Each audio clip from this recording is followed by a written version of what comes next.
Tonight's tactical enhancement is more of the Macallan 15-year-old single malt.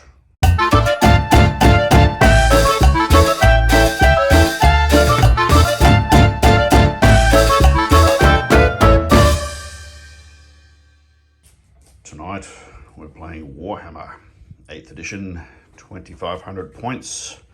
Slightly different table. I'm using the Townscape, a few buildings I don't normally use. And it's Emilio with his Orcs and Gobs versus Doug with his Dark Elves. Doug, talk us through what you got. It's a pirate force led by Lockyer Felhart, the Kraken Lord. He's in a unit of 40 Corsairs with additional hand weapons, and he is backed up by his crew of 28 Corsairs with the repeater hand bows. Alright, lovely.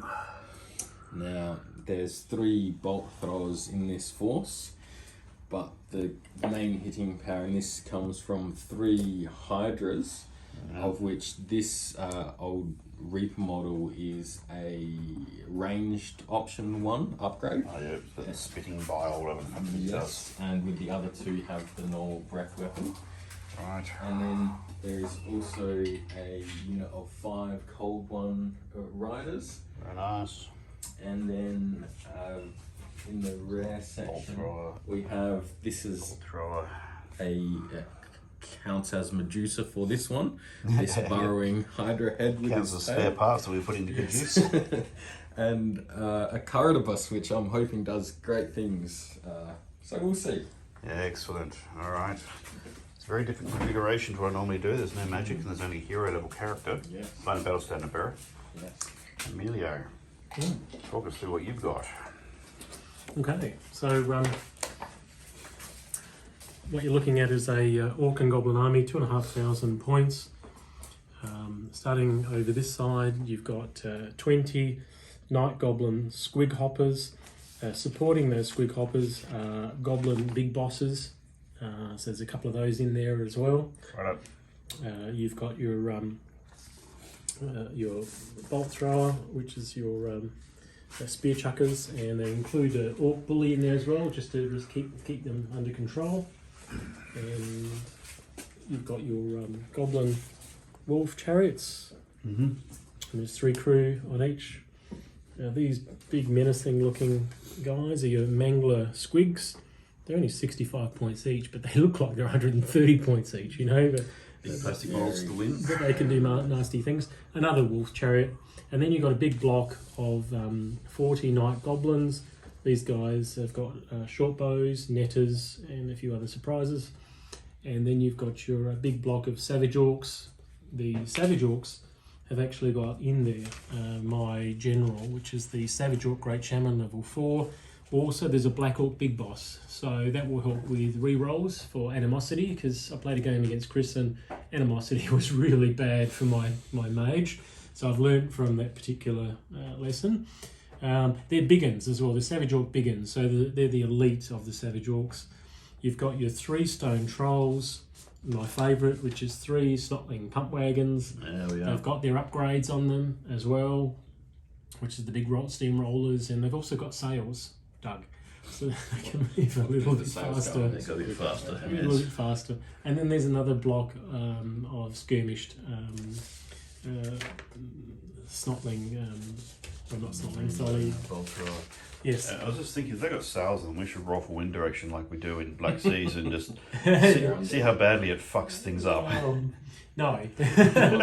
So there's another 20 Squig Hoppers, but you've also got your big bosses in there as well, and another big Mangler, and then another spear chucker with a Black Orc in there out as well. Lovely. All right. Well, before we kick off, would somebody like to roll some dice and see who goes first? Highest dice roll gets turn 1. Oh, I can't beat a 6. Hey.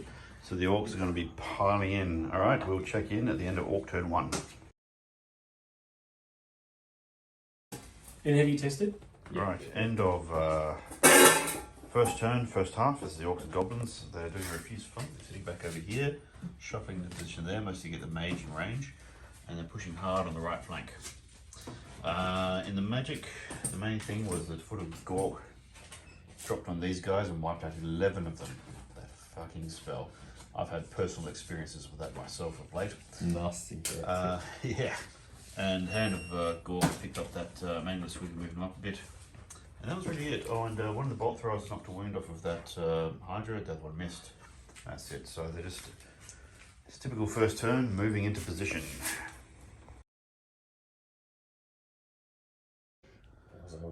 Rightio, so it's end of turn 1, Dark Elves. They've moved up on their main combat flank, leaving a array of dead and dying guys in their wake, thanks to the foot of Gork. No combat on this flank, but they're shuffling to position. This thing fired a few shots off and took some wounds off of that fellow, big mangler. Over here, they charged in a Hydra and the Cob one into a couple of pump wagons. Killed them outright in the charge. The Hydra followed through to the trolls, which are actually in the building. So it's going to be a building fight. And these guys got a clipping charge in on these guys, which now that I think about it, it's going to be a problem because that fucking pump wagon's going to get revenge for the for his mates. And they pumped 2 repeating bolt throws into that thing. First one did really well, the second one whiffed on the wound roll, so the little fucker's running around with 1 wound left. And that's about it, there's no magic in this phase. Alright, so that's the end of turn 1, we'll check in during turn 2. Right, well, it's only halfway through turn 2, and what a fucking bloodbath. Let me try and capture everything that happened here. You guys might need to join in. Okay, so Mangler's Squig here crashed through this unit and bumped off, what, 11? 2 Goblin Wolf Chariots then crashed into these guys. In the magic, the foot of Gork landed on these chaps and fucked up God knows how many, like a whole rank. A couple of bolt throwers hopped around, did a bit. These cheeky fuckers got a few shots off of this and actually managed to take a wound off of it. Then in the melee, Emilio's just rolling up a fucking shitstorm. He took another rank off of this unit, but in return they killed both Goblin Wolf Chariots, so they actually won the combat. These chaps here, they're not there actually, they're in this building, taking up lodging, and no doubt making it very, very hard work for the maid. Meanwhile, over here, you may recall that a couple of the cold ones charged something and overran and clipped a unit of the squig hoppers. They were countercharged with this thing that rolled in and again did a flying fuck ton of hits. And killed 3. Killed 3. And it's worth noting that for the most part, Emilio has been rolling his usual Yahtzee. But not here. That was when the high roll got Doug's armor actually worked, which is We're on a 6, that's low roll. You're just not low enough. But then in return, because there's a clipping charge, the Dark Elves struck first and killed a big boss. And then the Squig Hoppers whiffed for a change and lost combat by 1. And keep in mind that these goblins, the weakness is their leadership. They're a leadership 6 with the big boss. But I rolled... you rolled 6. I rolled 6 minus 1. -1. I was pretty lucky that one of my cold one lizards managed to kill that crucial goblin to win me the combat. That's right. And it's worth noting this thing had actually charged into the unit, but it killed 3, which left it not in contact, which meant that because these things are unbreakable, so that the remaining 2 cold ones were free to chase down the fleeing. Now the other thing as well, because they're skirmishers, they didn't get rank bonuses.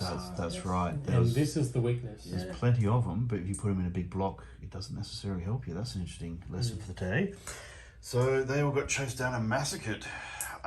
Meanwhile, of course, this thing went barreling into the bolt thrower, which had shot it last turn. And got revenge for being shot. Yeah, it did rather mangled the bolt throwers. So, casualties. All up here. Oh my god. Oh, I do not understand how a long-lived race survives in this universe. So I did make an error. They're 2 blocks, they're 2 units of 10. Oh, okay. Well, so that's 10 and 10. And I'll show you on here. Right, well, we'll bear that in mind for future Squig hoppers at 5 by 2 by 4. So maybe one group of 10 run and then you barrel into the next group. But you've been look, moving I them think, as well and doing one animosity test as well. Yes, that's, I have. that's true. Yeah. So I think we'll just count them all as dead, and we'll just count that as 2 units of 10. Yes. Moving From forward. now on, yeah. So it may not have been as bad No. if I treated them as 2 units. And this Hydra got into the stone trolls, who did rather well, but one of those stone trolls is dead. And the first thing he did was the breath weapon attack in melee, which flamed them. Stop the So regeneration. the regen, so the chompy worked, although it's worth noting that out of the 8 dice, I think only 2 Not of so them chunky. hit. Yeah, I managed to get one through the window or something. The dice have been the usual shit show. But I tell you what, we're only halfway into turn 2 and half the armies are gone. Also note that the hand of Gork moved this chariot from somewhere else and now it's So blocking that's everything just up. sitting there getting in the way of things. All right, well, we're going to go into Dark Elf turn 2 now and see if there's any miniatures left at the table at the end of it. Cool. Right, it's the end of turn 2. Dark Elves have had their turn 2. And what a show this was. Now, the Dark Elves don't have any magic. So these two crashed into the first of these units and just slaughtered the shit out of it. The last 2 fled. And they did, however, kill this. And then this one crashed through and killed a lot of them. And it's regenerated, so it's at full power. Over here, these guys charged into this lot and the Hydra joined in. They wiped out a rank. There it is there. Took a few casualties in return, weirdly mostly to the Hydra. But they held, which is not surprising because the army standard bearer is there. And the General's yelling out the window at them. On the other side of the table, the Hydra over there in the building managed to bump off another troll. The other troll didn't do enough. I think it lost by 1 and it fled out the back of the building. And then I regenerated the 2 wounds that the troll did at the end, which was lucky. Right, that's okay. So that thing's in pretty good order. A bit of shooting at the Mangler Squigs finished off one of them. The one that was over here.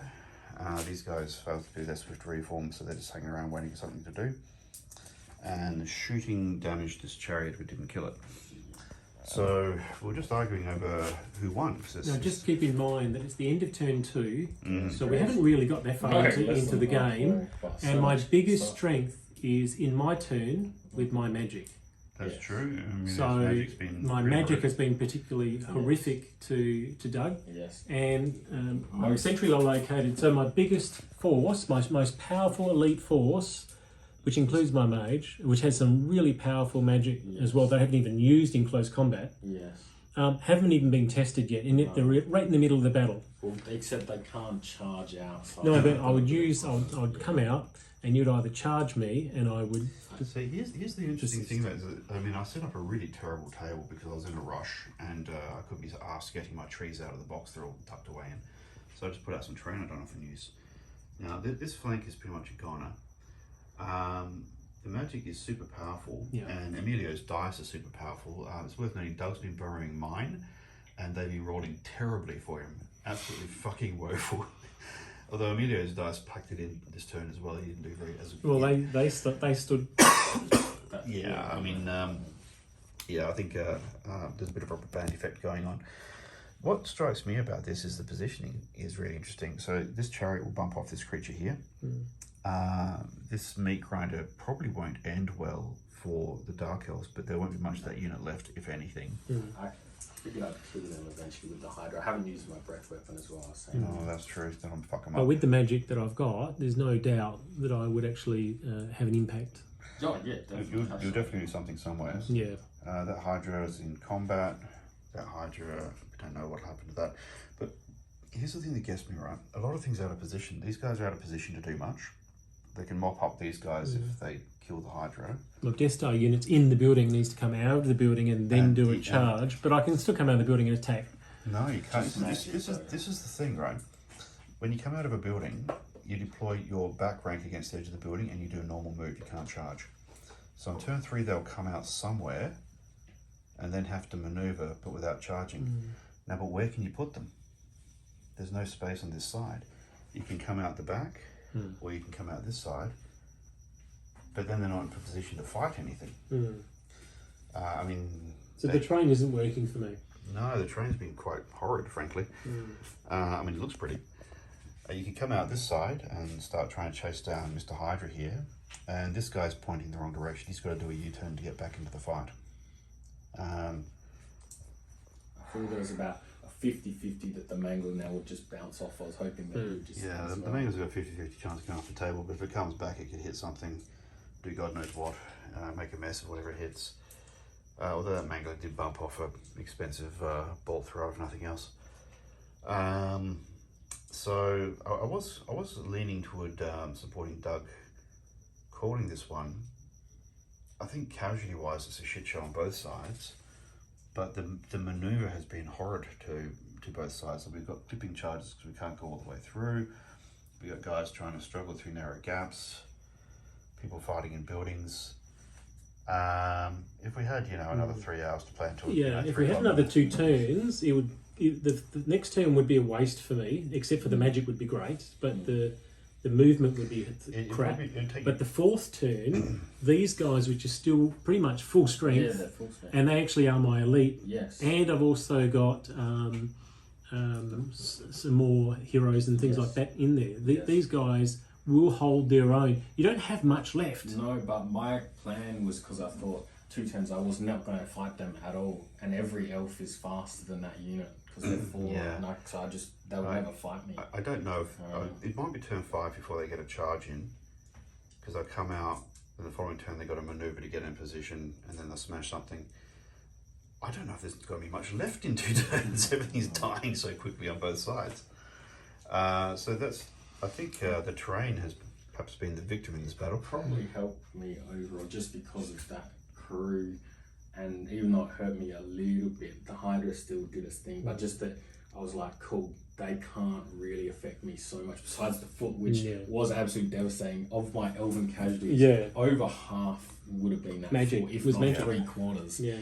Look, I don't think Orcs and Goblins would typically fight in this kind of terrain.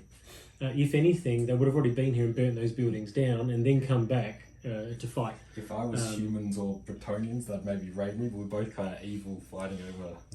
All I can say is I don't want to use the bathroom in that building. But you can see, if we didn't have these buildings here, it would have been an even bigger bloodbath in the centre. Absolutely. Look, it would have. It's a weird deployment, but I suppose we can't do the same thing every game. Look, I mean... because of the building being there, that's why I put these guys over here, simply because I was like, I can't actually get through there. I have to come over here to have a chance. Yeah, because I didn't realise that everybody had hordes. There's like 3 hordes on this table. And they're sort of slow moving.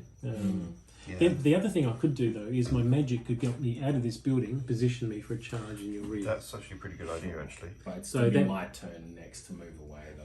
Yeah, but I would be, even if you moved away, I'd still find a way to smash one of your maybe. I mean, these guys might charge from the flank. There's a lot of ifs, buts and maybes. But the flexibility for me to move is there. So there are cunning things you can do to get them in the game. And when I set this train up, I set it up so you can move like a unit with that sort of frontage in between the buildings on both sides.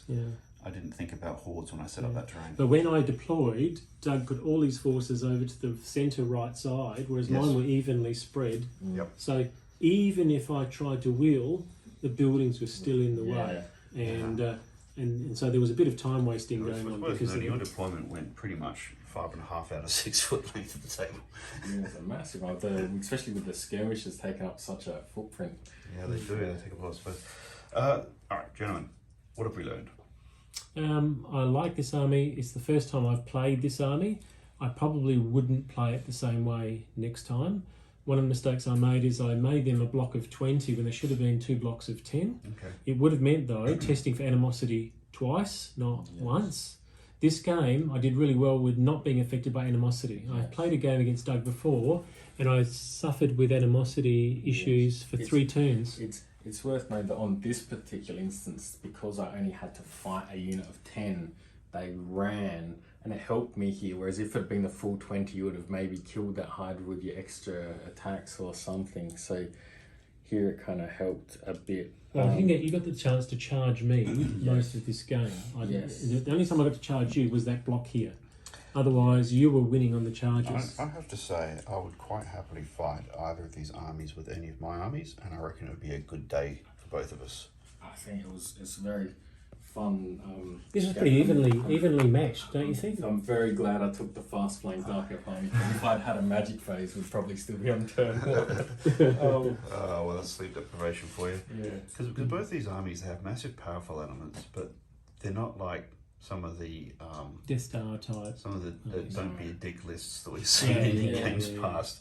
Both of these would be a lot of fun. I thought as a mitigating factor, with him being just a hero, it was because 2,500 points without a lord, it's a unique thing and it's a themed list. Unfortunately, the mighty Caradabus got killed by squigs, but one day he will shine. One day he will shine. I think a character knocked a few wounds off. Yeah, he did. I think took 3 wounds from the character, big boss. Big boss. This is the thing. And his squig. These things, when they roll well, they just slaughter, but they're a little bit fragile. Your Hydras performed really well tonight, and they got regen. They did That's true. Two of them are full wounds, and the other one's taken a couple, but he's alright. And they're all still alive, which is great. The one bit that I was kind of like, as a regret, not because of the result or anything, but just because of the fun. I bought the shooting upgrade, and I still haven't actually used it because I do want to see what that actually does once, but eventually. And here I had an assassin with my Corsair block, which really helped in terms of the combat res. Killed a couple of goblins. I was hitting high value targets. You were hitting low value targets.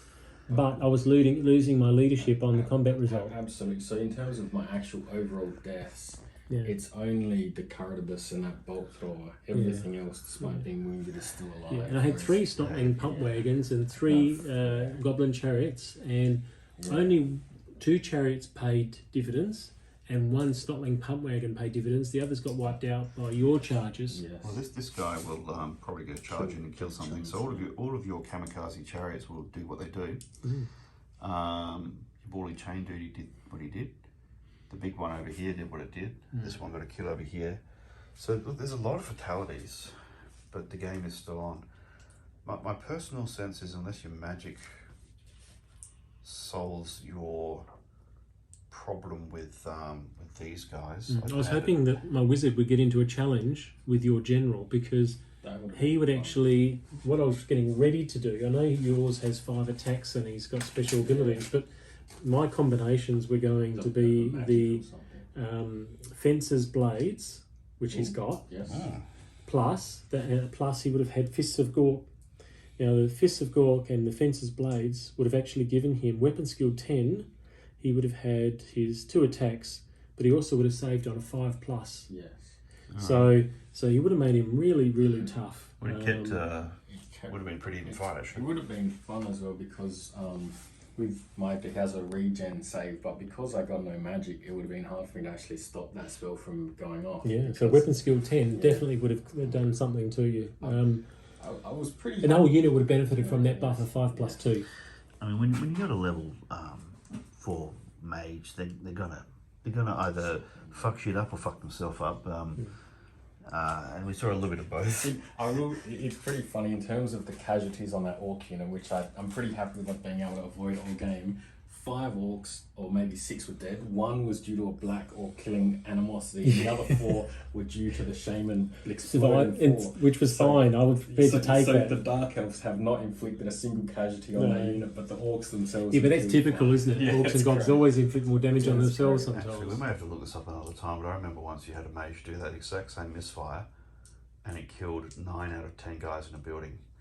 So actually that unit may have taken a lot more casualties. We may have got that wrong. I'll have to look that up another time.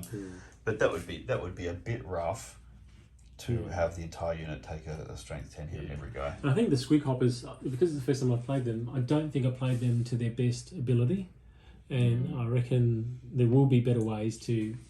they're supposed to be war machine killers. I would agree with that. They're war machine killers. They're meant to be charging off in all kinds of different directions. They should have gone for him. They should have gone for him. They should have gone for him. And it would have been lots of targets, and you wouldn't be able to stop them by turn 3. You got your Mangler, you've got your Snotling pump wagons. You got your other. So they're designed to be war machine hunters and killers, and I didn't use them for that. And I'm thinking. Oh, your first turn you didn't move them at all. I remember now. You just haven't shot. So I should have actually got them to engage. It should have been like 10. Because they're skirmishers, they should have been reforming and being pricks all over the joint. Yeah, they could be really dangerous. Yeah, definitely the war machine killers, and I didn't use them for that. I used them against big nasty. Well, very interesting game. Two very cool armies. What do you call the outcome for this one? 2,500 points each way. Is it a draw or is it a minor victory for Doug? I was calling this a minor victory for Doug because firstly he has technically killed more units by a lot, but turn 2 it's just. But I think one or two things will happen. Either your magic will put them exactly where they need to be and they'll fuck something up, or Doug will crash through. If we were prepared to play until 2 or 3 in the morning, we'd find out. But as it is, I think even with the casualties, there's enough stuff still here that it would take to 2 or 3. I'll give you a minor victory. End of turn 2. Keeping in mind it is end of turn 2. This is still only boxing rules. I'm happy to call it a no contest. You know, did make it to round 4. So but I like your army. I always like Dark Elves. I was very happy in terms of no magic versus level 4. I knew I was going to cop it in face magic wise, but I personally just kind of went ahead thinking, I'm just going to get screwed in the magic. Well, my magic was by far the most effective thing in this game. And then the next most effective thing was probably my chariots. Yes. And then my pump wagon. The manglers were very... The manglers were pretty spectacular. For what they are. The decision to put the Black Orc BSB with that crew work, because you did get that first one and that animosity, but being able to kind of ignore that or re-roll it, like really. Yeah, he worked well. He did a good job. Yeah. Well, if we haven't done anything else today, we've created a lot of widows, and that's always a good outcome for Warhammer. It's a pirate victory for the elves because the amount of elven death is not going to be happy. Maliki. That's right. That's people to distribute the loot between. No slaves to Maliki. All right, folks. Well, look, thank you for watching. Feel free to hit like, subscribe, comment, because we've almost certainly done some things wrong. And I think it's definitely time to call it a night.